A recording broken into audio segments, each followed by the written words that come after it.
Hello everyone, welcome back to our YouTube channel. আশা করি তোমরা সব খুব বেশি ভালো আছো, মস্ত আছো। হাফ ইয়ারলি এক্সাম তোমরা 23 তারিখ থেকে স্টার্ট হইব। সমগ্র আসামও 23 তারিখ থেকে হাফ ইয়ারলি এক্সাম স্টার্ট হইব। আর এটা তোমরা মানে ক্লাস 10 এর যারা আছো তোমরা ফার্স্ট বোর্ড এক্সাম। তো কিরকম কোয়েশ্চন থাকতে পারে, কিরকম প্যাটার্নের কোয়েশ্চন আইতে পারে, তা লইয়া আমি ভাবলাম একটা ভিডিও বানাই যায়। তো এই ভিডিওর মধ্যে আমরা কিছু ইম্পর্টেন্ট এমসিকিউ ডিসকাস করবো, যেগুলো এমসিকিউ এবারও লাগেও ইম্পর্টেন্ট। আর ও টাইপের এমসিকিউ আমরা ফাইনাল এক্সামেও থাকবো, হাফ ইয়ারলি তো থাকবো, প্রি ফাইনালও থাকবো। তো ভিডিওটা তোমরা পুরো দেখো আর বন্ধুরা লোকে শেয়ার করতে একদম ভুলবে না। তো ফার্স্ট কোয়েশ্চন আজকের, কত সালে কত খ্রিস্টাব্দে ব্রিটিশ সরকার নিয়ন্ত্রণকারী আইন প্রণয়ন করেছিল? এটা তোমরা সবে জানো, 1773 খ্রিস্টাব্দে নিয়ন্ত্রণকারী আইন প্রণয়ন করা হয়েছিল। এইরকম কোয়েশ্চন তোমরা ফাইনালের মধ্যে পাইবে। এরপরে কোয়েশ্চন নাম্বার 2, বঙ্গলক্ষ্মী কটন মিলের প্রতিষ্ঠাতা কে ছিলেন? তো এটার আনসার হইব নীলরতন সরকার। বঙ্গলক্ষ্মী কটন মিলের প্রতিষ্ঠাতা ছিলেন নীলরতন সরকার। এরপর কোয়েশ্চন নাম্বার 3, বর্জনের অর্থ স্বদেশিকতা এবং স্বদেশিকতার মর্মার্থ হলো ইংরেজদের সঙ্গে সর্বতোপ্রকার অসহযোগিতা করা। উক্তিটি কার? তো এটার আনসার হইব অরবিন্দ ঘোষ। এটার আনসার অরবিন্দ ঘোষ। এইরকম একটা লাইন তুলিয়া দিয়া হইব উক্তিটি কার। তো তোমরা মেইন বই ইম্পর্টেন্ট যেগুলা কোট আছে, উক্তি আছে, এইগুলো তোমরা বলা করি ফলো করবা। এরপরে কোয়েশ্চন নাম্বার 4, কত সালে গান্ধীজি তার দান্ডি যাত্রা শুরু করেছিলেন?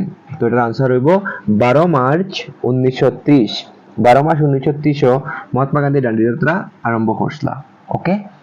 এরপরে রাওলাত আইন প্রণয়নকালে ভারতের গভর্নর জেনারেল কে ছিলেন? এটাও তোমরা সবাই জানো, লর্ড চেমসফোর্ড। লর্ড চেমসফোর্ড আসলে ভারতের গভর্নর যখন রাওলাত আইন প্রণয়ন করা হয়েছিল। এরপরে কোন আন্দোলনকে ভারতের স্বাধীনতা সংগ্রামের ইতিহাসে আগস্ট বিপ্লব নামে জানা যায়? তো এটা সিম্পল একটা কোয়েশ্চন। ভারত ত্যাগ আন্দোলনে আগস্ট বিপ্লব নামে জানা যায়। আর এটারে 42-এর গণ আন্দোলনও হয়, 42-এর গণ আন্দোলনও হয়, এটা তোমরা মনে রাখবা। এরপরে নিচের কোনটি স্বদেশী আন্দোলনের কার্যসূচি নয়? তো এটা হইব জাতীয় শিক্ষাও আসলো, জাতীয় সাহিত্যও আসলো, বয়কটও আসলো। তো এটা আনসার হইব সত্যাগ্রহ। সত্যাগ্রহটা স্বদেশী আন্দোলনের কার্যসূচি আসলো না। সত্যাগ্রহ যদি আমরা কই, এটা স্বাধীনতা আন্দোলনে মহাত্মা গান্ধী 2 নম্বর চ্যাপ্টার এটার মধ্যে আমরা পাইমু। আর সত্যাগ্রহ মহাত্মা গান্ধী প্রথম সাউথ আফ্রিকার মধ্যে স্টার্ট করছেন, এটা তোমরা মনে রাখবা। ওকে। এরপরের ভারতীয় স্বতন্ত্র লীগ কোথায় গঠন করা হয়েছিল? তো এটা আনসার হইব টোকিও। টোকিও ভারতীয় স্বতন্ত্র লীগ গঠন করা হয়েছিল। ওকে। এরপরে কোন ঘটনার পরিপ্রেক্ষিতে স্বদেশী আন্দোলনের সূচনা হয়েছিল? এটাও সিম্পল কোয়েশ্চন। 1905 সালের বঙ্গবিভাজনকে কেন্দ্র করিয়া স্বদেশী আন্দোলনটা স্টার্ট হয়েছিল। এটা বঙ্গভঙ্গ আন্দোলন, যেটার ফলে স্বদেশী আন্দোলনের সূচনা হয়েছিল। এইরকম কোয়েশ্চন তোমরা ফাইনালের মধ্যে পাইবা, প্লাস তোমরা হাফ ইয়ারলি তো পাইবা আর প্রি টেস্টের মধ্যেও পাইবা। এরপরে ফুলগুড়ির দাবার সংগঠিত হওয়ার মূল কারণ কি ছিল? তো এটা আফিম চাষ বন্ধ। আর ফুলগুড়ির দাবাটা অসমের প্রথম কৃষক বিদ্রোহ আছিল, 1861 খ্রিস্টাব্দে হয়েছিল, এটাও তোমরা মনে রাখবা। এরপরে রঙ্গিয়ার কৃষক বিদ্রোহ কখন সংগঠিত হয়েছিল? তো এটা একটা ইম্পর্টেন্ট কোয়েশ্চন। 1893 খ্রিস্টাব্দে রঙ্গিয়ার কৃষক বিদ্রোহটা সংগঠিত হয়েছিল, এটা তোমরা মনে রাখবা। এরপরে অসম প্রদেশ কবে গঠিত হয়েছিল? 1874 খ্রিস্টাব্দে 7 ফেব্রুয়ারি অসম নামক প্রদেশটি গঠন করা হয়েছিল, এটা একটা ইম্পর্টেন্ট কোয়েশ্চন। এরপরে পর্যটন কার্য কি ধরনের অর্থনৈতিক ভিত্তি? তো এটা কিতা হইব, এটা তোমরা জানা দরকার আছে। পর্যটন যেটা আছে এটা ত্রিস্তরীয় ভিত্তি, ত্রিস্তরীয় ভিত্তি। আর পরীক্ষা যদি দিলে দিতে পারে মাছ ধরা কৃষিকার্য, তো এটা আমরা প্রথম স্তরীয় ভিত্তি হইব। তো এটা আনসার কি হইব? ত্রিস্তরীয় ভিত্তি। ওকে। এরপরে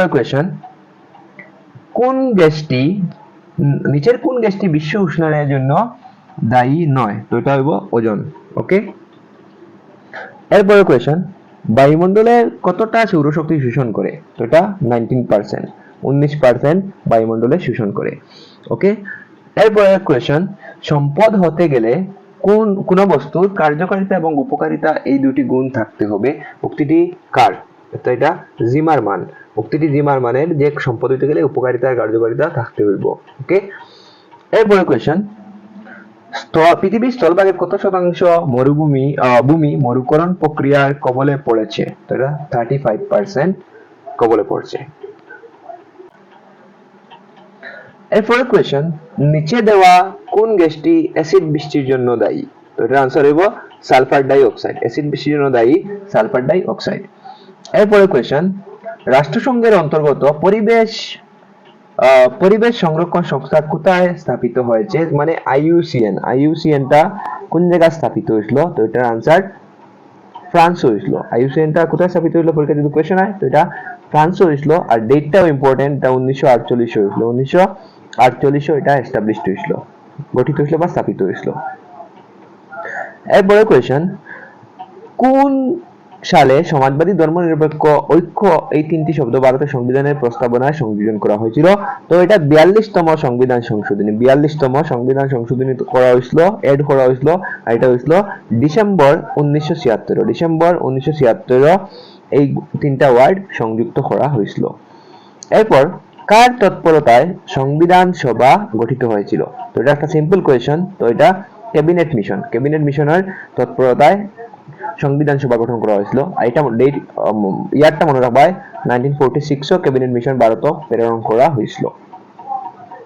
কেন্দ্রীয় ব্যাংকের কার্যগুলি হলো, কেন্দ্রীয় ব্যাংকের কার্য কিতাব হয়েছে কেন্দ্রীয় ব্যাংক ঋণ মুদ্রা সৃষ্টি করে। তো এটা একটা ভুল পয়েন্ট। কেন্দ্রীয় ব্যাংকের ঋণ মুদ্রা নিয়ন্ত্রণ করে বা কন্ট্রোল করে। আর 2 নম্বর পয়েন্ট হয়েছে কেন্দ্রীয় ব্যাংক সদস্য ব্যাংক সমূহের জন্য পরিশুদ্ধ ব্যাংকের কাজ করে। এই পয়েন্টটা শুদ্ধ। তো এখানে আমরা অপশন কিলা আছে দেখি। অপশন দেওয়া আছে, উপরের দুটো বক্তব্যের পরিপ্রেক্ষিতে সঠিক বিকল্পটি বাছাই করো। তো both A and B correct. A এবং বি শুদ্ধ, তো না, এটা না। এরপরে কইছে এ এবং বি উভয় অশুদ্ধ, এটাও না। একমাত্র এ শুদ্ধ, এটাও না। তো আমরা কারেক্ট আনসার হইব অপশন নাম্বার ডি, একমাত্র বি শুদ্ধ। একমাত্র বি শুদ্ধ, এটা হইব আমরা কারেক্ট আনসার। এরপরে কোয়েশ্চেন, একটা সিম্পল কোয়েশ্চেন, নিম্নলিখিত কোন ব্যাংকটি ভারতবর্ষে 1770 সালে স্থাপিত হয়েছিল? তো এটা আমরা সবাই জানি 1770 খ্রিস্টাব্দে ভারতের প্রথম ব্যাংক অফ হিন্দুস্তান এটা এস্টাবলিশ হয়েছিল বা স্থাপিত হয়েছিল। এরপরে কোয়েশ্চেন, অসমে এখনো বিনিময় প্রথা প্রচলিত আছে মরিগাঁও জেলার জুনবিল মেলা, যেখানের মধ্যে প্রত্যক্ষ বিনিময় হয়। ওকে, এরপর এইগুলা কোয়েশ্চেন তোমরা দেখে লিবা এক মার্কে। আমি এমসিকিউ গুলো আজকে সলভ করব। শূন্যস্থান দিয়া দিছে, ফিল ইন দা ব্ল্যাঙ্ক। এখানে কইছে দেশকে যুক্তরাষ্ট্রের বাসভূমি বলা হয়। তো সিম্পল, যুক্তরাষ্ট্র ব্যবস্থা আমেরিকা স্টার্ট হয়েছিল, তাহলে আমেরিকারে হওয়া যুক্তরাষ্ট্রের বাসভূমি। ওকে, এরপর দ্য টার্ম ফয়ডাস মিন্স সন্ধি বা চুক্তি। ফয়ডাস শব্দের অর্থ সন্ধি বা চুক্তি। ওকে, এরপরে এখানে দেওয়া আছে রাজ্যসমূহের অঙ্গ, এটা 1 নম্বর অনুচ্ছেদের মধ্যে হওয়া হয়েছে। রাজ্যসমূহের অঙ্গ 1 নম্বর অনুচ্ছেদের মধ্যে মেনশন করা হয়েছে। এরপর কৃষি উন্নয়ন ব্যাংকটি হলো, আমরা সবাই জানি নাবার্ড। নাবার্ডটা হলো কৃষি উন্নয়ন ব্যাংক। নাবার্ড কৃষি উন্নয়ন ব্যাংক হলো নাবার্ড। এরপর ইন্ডাস্ট্রিয়াল ডেভেলপমেন্ট ব্যাংক মানে আইডিবিআই। আইডিবিআই কখন এস্টাবলিশ হয়েছিল? আইডিবিআই, তো এটা 1964 খ্রিস্টাব্দে আইডিবিআই এস্টাবলিশ হয়েছিল। 1964 খ্রিস্টাব্দে।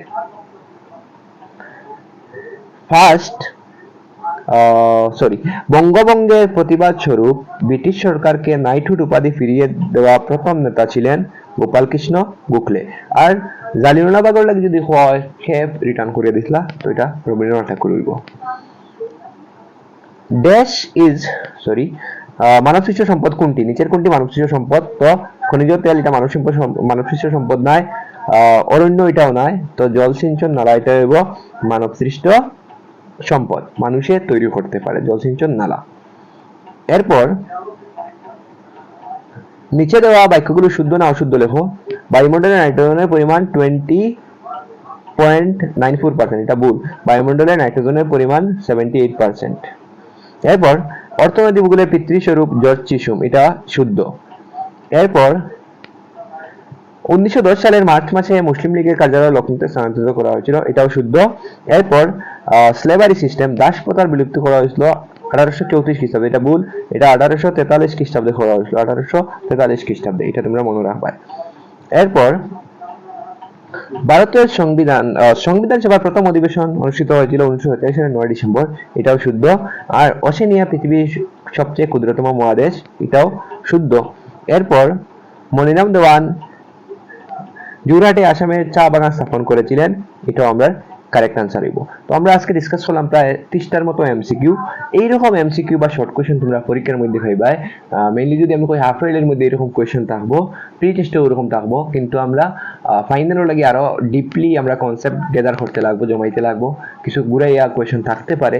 আমরা চ্যানেলটা তোমরা সাবস্ক্রাইব করে রাখো, বন্ধুরা লগে শেয়ার করো ভিডিওটা। আমরা চ্যানেলে আমরা ট্রাই করবো তোমরা সোশ্যাল সায়েন্স, ইংলিশ, বাকি সাবজেক্টেরও এমসিকিউ গুলা সলভ করে দেওয়ার আর বড় কোয়েশ্চেন দেওয়ার। আর তোমরা নোটস, ফ্রি নোটসের লাগে আমরা হোয়াটসঅ্যাপ গ্রুপও জয়েন করতে পারো। ওকে, অল দ্য বেস্ট, পরীক্ষা তোমরা ভালো করে দিবাই।